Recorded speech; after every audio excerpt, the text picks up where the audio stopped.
And viewing the Earth 16 Comics Wire podcast on YouTube and on Twitch. And if you're listening on Spotify, thank you.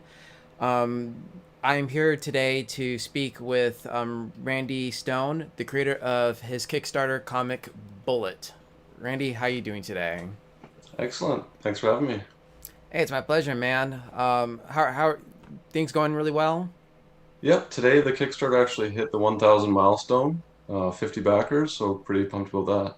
That is awesome. And actually, I just today I just pledged. So I backed your comic. Oh, I'm nice. looking at getting the trading cards too. Awesome. Yeah, trading cards are actually my most exciting reward, I feel. Yeah. Yeah, definitely. And I'm going to get into a little bit of the rewards later on. So, what can you tell us about your comic Bullet? So Bullet is a superhero romance that's set in the 60s, so a Silver Age inspired story about Dale DeSouza.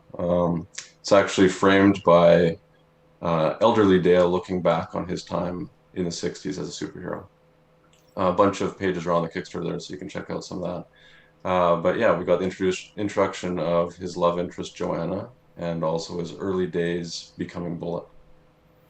Yeah, I mean, I've actually read the preview that was on the Kickstarter, and I thought it was really cool. And I felt like it was almost like it kind of reminded me of Ready Player One. And why I say that is because like Ready Player One was sort of a love letter to everyone who loved.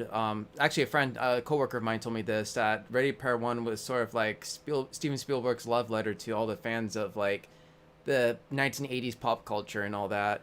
And I feel like this comic is sort of like a love letter to those who enjoyed the Silver Age comics or who grew up with them.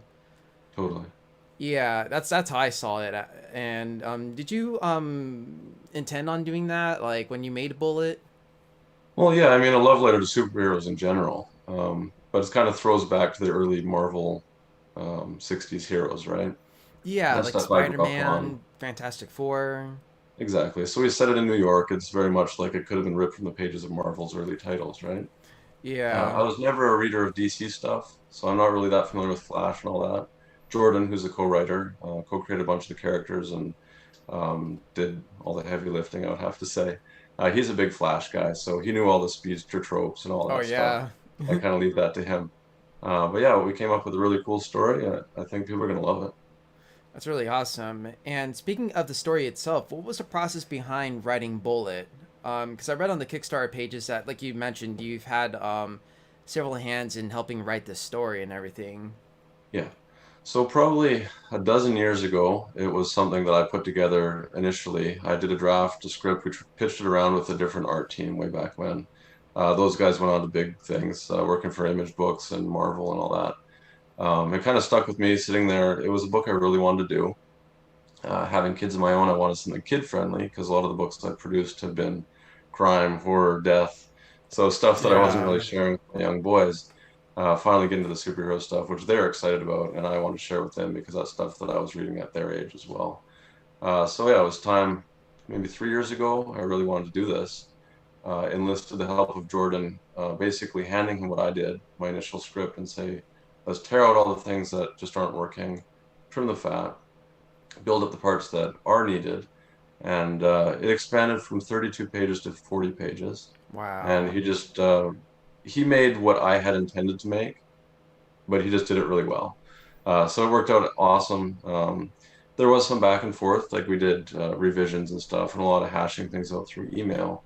But basically, he scripted off of my general idea and then just, like I said, made it better.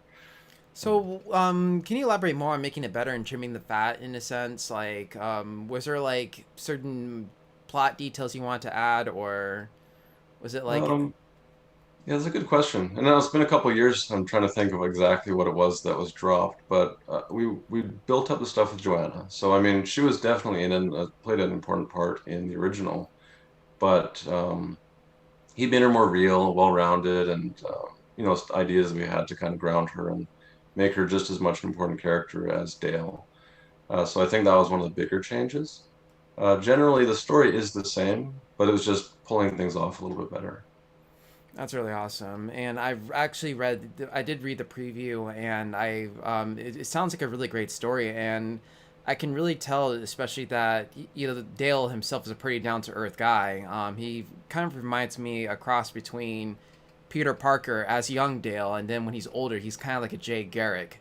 Just looking Oh, back at the Golden Age, even though it takes place in a Silver Age sort of setting, I can kind of see that vibe, and it's pretty much like the Silver Age meets the Golden Age in a sense, yeah. while having it seen in a lens of a fan like myself who's read the modern era and all that.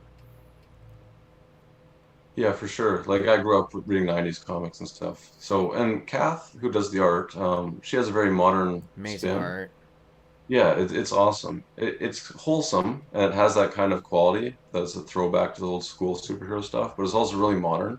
So I hope it appeals to those kind of like, a teenage girl's gonna read it just as much as a 50-year-old guy, right? Yeah. So it kind of plays both of those in the same way. Yeah, and like I think you brought up Cat's art, and I think it's really amazing because like I think that's another highlight of the comic, and it goes along with the stories, Silver Age vibe, and I saw some of her work actually on Twitter earlier today, and I did notice that she did like Marvel July, she did the Power Rangers, Heroes of the Grid. How did you come across choosing her as your artist? Discovered her on Twitter and fell in love with her artwork, just as so many other people probably have when they see her work. It's incredible stuff, It's and amazing. I mean, just with the way, yeah, and actually my favorite one too was like my favorite art was like when she did like Marvel July, and it's just amazing how she draws the characters, and right like at a snap of a finger when you look at them you know exactly who they are even though they don't look like their typical selves. Like she drew it's like a personal. different version of Spider-Man or something, and like you can tell that was Miles Morales just because he was wearing like a Spider-Man themed hood, or Captain America with his baseball cap. Yeah, yeah, definitely. I think Marvel would do well to pick her up for something like Captain Marvel, or put her on a book like that. She'd really excel. Oh yeah, absolutely. And going back to the character of Dale D'Souza and Joanne, I mean, they actually do start to bond, and I just like how organic it was when the relationship between them, and it's even seen through the dialogue, the chemistry, Yeah, and how she even admitted to him that if he were to ask her out during the first go, she probably would have said no though, but then I just like how patient he was and how humble he was, especially as he developed his superpowers. yeah. Can you tell us a little more about Dale and Joanna? I don't know. I mean, just the way that it developed, it did seem pretty natural. I like all little things like the elbow nudge and stuff. Just joshing with you kind of thing. When she was talking about her leg, she lost due to cancer. Yeah, The scene, I'm trying to think of what was actually posted there. I did put a longer preview. There's a link to it on the page, but it's not in the I initial saw ones that that. I. Okay, so they go for the walk at night and how they first kind of like, their relationship's really building. It's just beautiful. I don't know. I would expect everybody reading it is going to fall in love with these characters too. I mean, yeah. I mean, I think I personally think that their relationship is reminiscent of Lois and Clark, Peter and Mary Jane, Yeah, Barry and Iris. I mean, Mark, Grayson, and Eve from Invincible. for sure. And I really liked when she was the one who came up with the name Bullet, Yeah. when he said that he was going to call himself Bullet Man.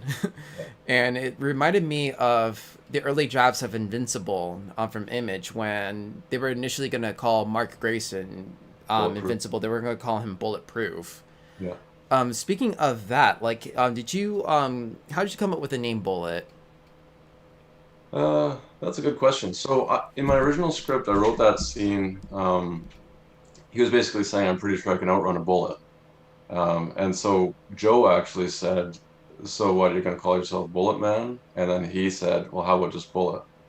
But Jordan actually flipped it and had that become her idea to just say Bullet. But yeah, it just comes from the idea of faster than a speeding bullet sort of thing. See, I Um, was thinking that too. I was like, faster than a speeding bullet, yeah, like Superman. I was like, okay, yeah, that makes sense. exactly. Yeah, and I mean, again, it just really shows that scene where she just says like, Bullet Man's a bit much. I mean, I really like how along with the relationship, like so does his mantle. It's just organic. It starts to like build upon itself and upon itself. Yeah. Like that's what I liked about the that part of the story. And it just comes out of the fact that he wants to help, like do the right thing. We happen to hear about that bank robbery, and okay, well, I'm going to go help out because I can. It wasn't his intention. Like I read comics, I'm going to be a superhero or anything like that. It's Yeah. just like he can help and he will because that's the right thing to do. And plus, like, he has these abilities. Like, it's not like he's going to sit on the sidelines and just, like, okay, I just have these abilities. What else am I going to do? You Yeah. know? Like, choosing them to use them for good. I mean, that's a true testament of a hero. And I feel like it's sort of like his hero's journey in a sense. But more of it Yeah. in a simple way. Or a simple setting, which I like. Yeah. And Joanna recognizes that too. I mean, that's kind of what she comments on, that you didn't use this for anything to your own gain. You helped people. So that's why she knows he's a good guy, and that's why she still starts falling for him too. And I also noticed, too, that some of the characters, like the doctor, I forgot his name, though. Dr. Rosen, I think it is. Yeah. Professor Rosen. Yeah. Professor Rosen, and then there's also this other guy named forget is it Michael. Michael? Yeah. So he's Yeah, like a lab assistant. a The lab two of them. assistant. I feel like he's sort of like if you've watched. I mean, have you seen the Flash TV series? Not at all. Well, there's like a character by the name of Cisco Ramon. He becomes the hero vibe in DC Comics. Okay. Francisco Ramon. I think he's sort of like that though. But then I feel like when you read like his dialogue, right, you can kind of tell. I mean, personally, I feel like he could potentially become an ally, but he can also potentially become sort of like a jealous villain, in a sense. I don't know. I mean, I just got that vibe because they even I said, think some things. yeah, and it's like with that character, you kind of wonder like what's his real agenda because like even Joanna says that he's probably gonna take all the credit and he kind of has a smirk on his face sometimes when he like there's one part where he drops the telescope and like Dale just like quickly gets it and like he like crashes into stuff. Yeah. A little sonic boom there. Yeah, there's a Yeah. sonic So barrier. there's a bit of that there. He's resentful when Dale isn't there just for the study anymore. Like he's all about the science. He wants to figure out what's going on and all that. And Dale less and less is involved with the scientists to figure out what's happened to him, why he has this power. Because we don't know. It's not clear. Well, see, that was another unique thing too that I liked about the story. Like, we learned that it was all a placebo. It wasn't really anything to do with the science. Like somehow it just happened. Yeah. So it kind of makes you kind of question his real origins and how he got his abilities. Did he always have them? And They were never displayed, but yeah, they just they just manifest. popped up. Yeah, exactly. So as a scientist or a science student or whatever Michael is at that point, teacher's assistant, um, he's curious about why, and he wants to find out, and he wants to publish a journal on it and become famous for that reason, kind of thing. And as Dale moves away from that side of it because of his bullet persona, like there's more important things to do than test me and find out why I can do these things. I'm just going to use these powers for good. Yeah, I'm just gonna use them to Michael help leverages people. that. Yeah, I mean, I thought that was like actually I thought that was a really cool twist too because normally with stories like this like you would think like like Barry Allen he got struck by lightning or like Jake Garrick he was working with water and started to absorb these powers, but with Dale it's kind of like an enigma almost. It's like you know like how did he get these powers or perhaps does he come from where does he come from even and can he run back in time to find out maybe I mean that I don't know there's so many possibilities Yeah. and yeah so I thought that was really cool. I'm like oh like this is gonna actually be a pretty good story because I mean I think in a couple issues I feel like we're gonna find out sooner or later and like especially when I see with older Dale too. I mean he's just reminiscing on the times of just fighting crime and like the fact that he's acknowledging his age and he's like oh man I'm getting old and I thought like as a speedster too like I thought like we'd have speed healing or something or are we gonna see other abilities perhaps. No. But you touched on future stories. This is a one shot. It's self-contained. It's all done. Uh-huh. But we are working on things for down the line to kind of explore Dale's lineage. So even though this one stands on its own, we have more things cooking. And a lot of things that you're picking up on are things that we planted specifically for the possibility of doing more. So That hopefully is the awesome. Kickstarter does really well, and then we can do a lot of these books. Oh yeah, definitely. And I'm looking at the Kickstarter right now actually, and it looks like it is like at 38% of its goal, so it's almost halfway there, which is really awesome. And with only 20, with only like a couple, 25 days to go, so it's like it's doing really well. Yeah, we should get there. Yeah, but man, this art is just amazing too. I mean, Kath Lobo. I mean, I would, yeah, Kath Lobo actually is how you pronounce her name.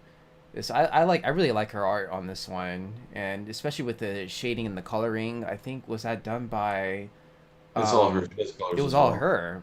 Yeah. Wow, that's amazing stuff.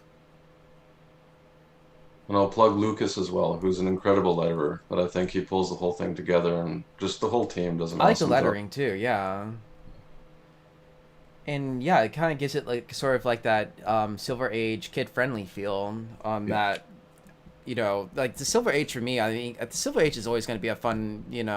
It's always going to be a fun era. I mean, I feel like with the Golden Age, I think it was a little more serious. Like it was a little more kind of like Wild West, shoot 'em up. But the Silver Age is more like kid friendly. I mean, that's when the 1960s Batman came out. Yeah. Fantastic Four, like we mentioned earlier. But then, we got the modern age, which is sort of like a mix between that, though. But I think with the modern age, I feel like sometimes I think we make fun of some aspects of the Silver Age, I mean, because it's Right. just, again, we feel like it's kiddie, we feel like it's science fictiony, but I But like we the Silver embrace that Age. 100%. That's what Yeah. we wanted to really do. Like, let's throw back, let's honor that stuff and Let's honor do it. our version of it. Yeah. And, your writing even, and the writing you've done with, I think it Jordan. was Jordan, yeah.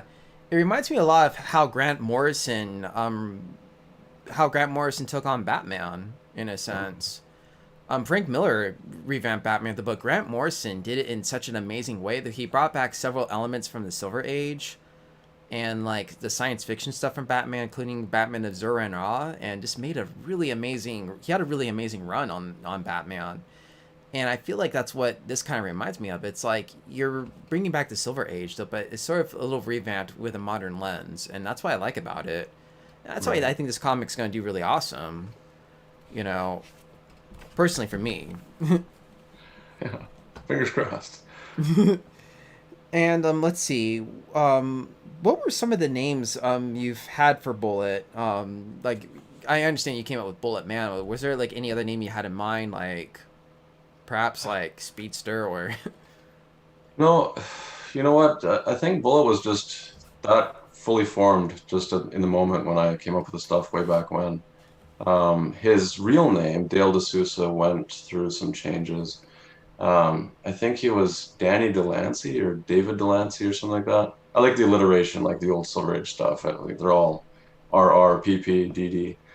Like the Um, double, yeah. yeah, exactly. So we want to do that. I wanted to make sure that they weren't all just white. D'Souza, we wanted to mix it up a little bit. I noticed that, yeah. Dale's actually in tribute to Jeremy Dale, who's the guy I used to know years back. He had a budding career, and then he actually passed away, I Oh think wow. 6 years ago, 7 years ago. Tragic, the young guy. But that was kind of in tribute to him. I picked Dale. It stuck with the alliteration, and it was just like a nice little throwback to him as well. So Bullet was fully formed, but his real name went through many changes.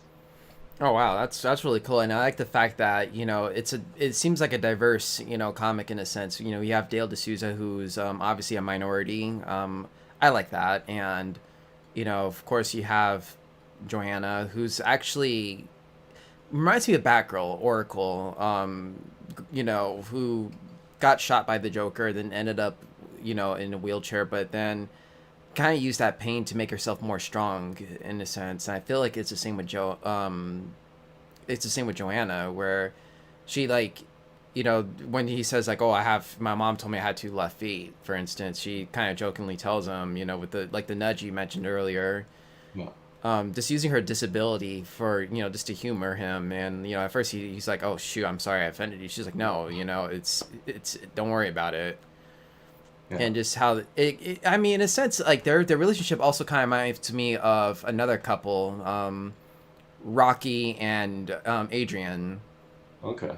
In a sense, it kind of reminds me of that because it's like with Rocky and Adrian, they sort of came from two different worlds. Where Adrian was, you know, with Adrian, she was very educated, and Rocky, he was more about the streets. You know, he was more blue collar.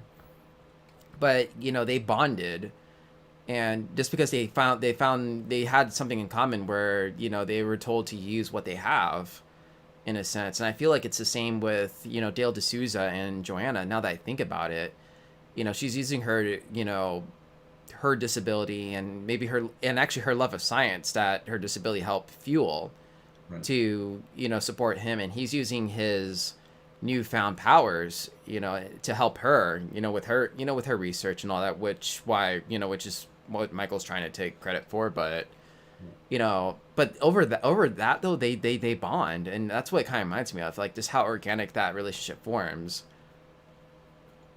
I mean, I don't know. That's Sorry, really I just thought I'd mention that, you know, because like now that I think about it, it kind of reminds me of that. If you've seen the Rocky movies, Oh yeah, for sure.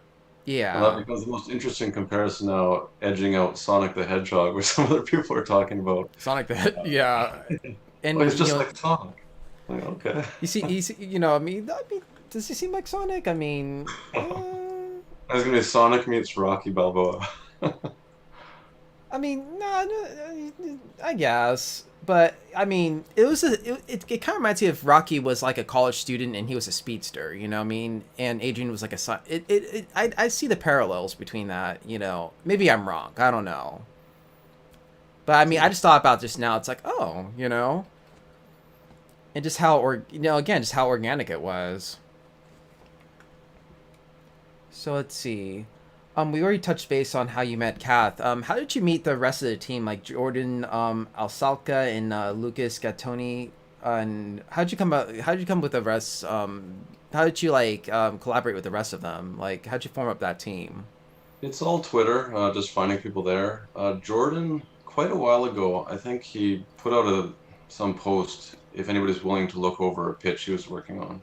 And so we weren't friends or anything at the time. And I said, yeah, sure, I'll give my 2 cents. So I always like doing that if I can help people out. It was great. So he sent it, and I quite liked what he was doing. And so maybe 6 months or a year after that, I approached him and said, I've got this thing that's been shelved for the longest time. Would you be interested in scrapping what I had and rebuilding it? And yeah, we just hit it off through emails and went from there. Um, Lucas, also, I found him on Twitter. There's a couple of letters that I was really interested in working on, or working with, going back a ways, and I approached him for a previous book, Eskimo Kisses from Scout Comics. So we had worked together before this book. That was our first collaboration. And so when Bullet came around, I said, "Hey, Lucas, are you free again? I'd love to have you on this book." And he was available. So the rest is history. That's really awesome. I mean, that's the amazing thing about Twitter. You can find so many like, you know, people in the community and like artists, writers. You know, it makes me kind of want to write my own comic too someday.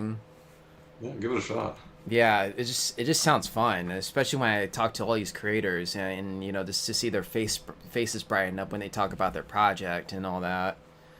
Yeah. And just in general, with independent comics being on the rise, especially since the pandemic, you know, I think now is a great time. You know, if you have that story cooking in your head, I mean, definitely put it out there, and people are, you know, you're gonna have like a pocket of people who are gonna read it.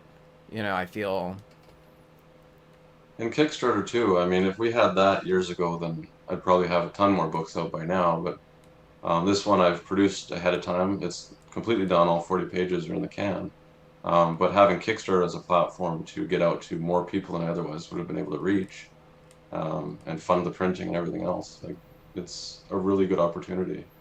Oh So yeah, absolutely. I mean, that's what I like about Kickstarter too. And then like, um, yeah, you just get to see like sort of like the behind the scenes of like what they do and like what creators do and like several of the stuff that they can give you, and like you also as soon as you even like for this one too, the digital catalog, you can even see their other work too that they've done.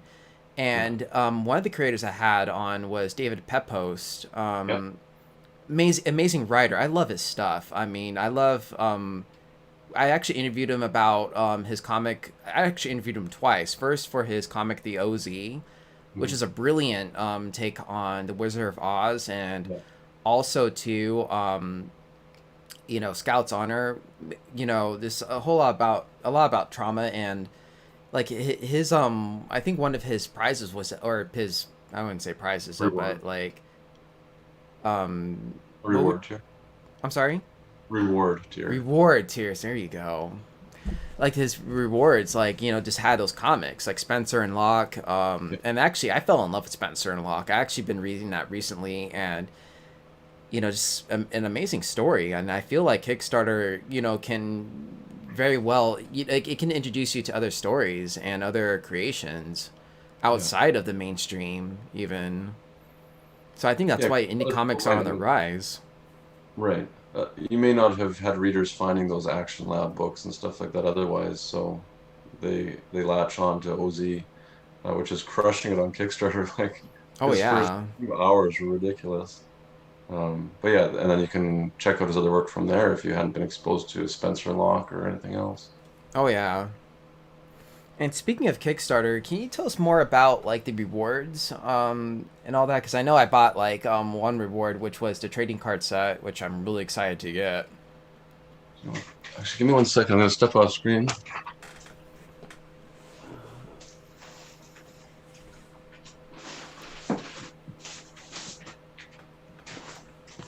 Sorry, just because I have it, I'm gonna share this. I did a test print run of what the cards will look like. Oh wow. You can see they all actually join up to form one image, Yeah, highlighting. it's like a splash cover almost. Yeah. So if you remember the old Fleer Spider-Man or even the Jim Lee X-Men, they had that last set of the Danger Room. Did you ever see those cards? No, I don't think I have. I mean, I think I'm actually no. I think I might have had one card of Rogue somewhere.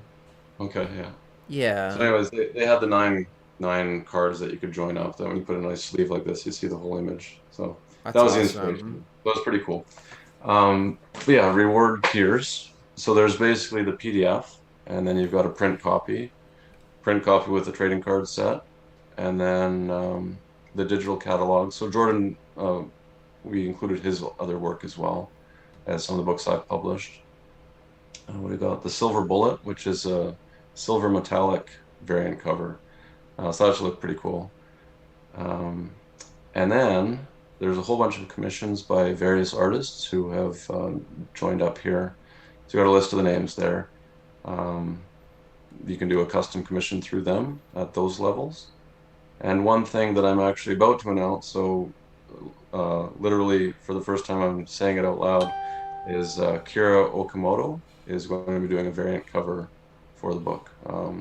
Now they don't have any artwork yet because their schedule opens up in September. Towards the end of the campaign, I hope to have an image, but that as soon as I'm done here, I'm going to be posting the brand new reward tier will be for that variant cover to celebrate hitting $1,000 in our campaign today. Awesome. Definitely be on the lookout for the Kickstarter. I'll actually post it too. I'll actually post a link on my YouTube page, and also, just so that way you can check it out. The Bullet Kickstarter, so that way you can choose your rewards and fund this bad boy. Perfect. And so we're gonna wrap up right now, Randy. Let's see. Where can we follow you? I'm on Twitter, Randy Stone COTW. I've also got at Altruist Comics, so that's my self-publishing brand. Facebook group, Altruist Comics. Uh, that's pretty much the only places I hang out online. Awesome. So yeah, check out his Kickstarter, and also check out the Twitter pages. You can follow, yeah, follow him on Twitter and Instagram. You have an Instagram, do you? I have one, I don't use it at all. Okay, but you can definitely follow his Facebook group also. Yeah, So awesome. Well, Randy, thanks for being on the Earth 16 Comics Wire podcast. I mean, yeah, I'm gonna make sure that actually I did back the comic. You know, and Thank you so much. hopefully I can get those trading cards. And I'm really excited for this comic. So once more, thank you so much for being on, and thank you all for listening to the Earth 16 Comics Wire. This is Brian, and Randy, we're signing out. take care. Take care.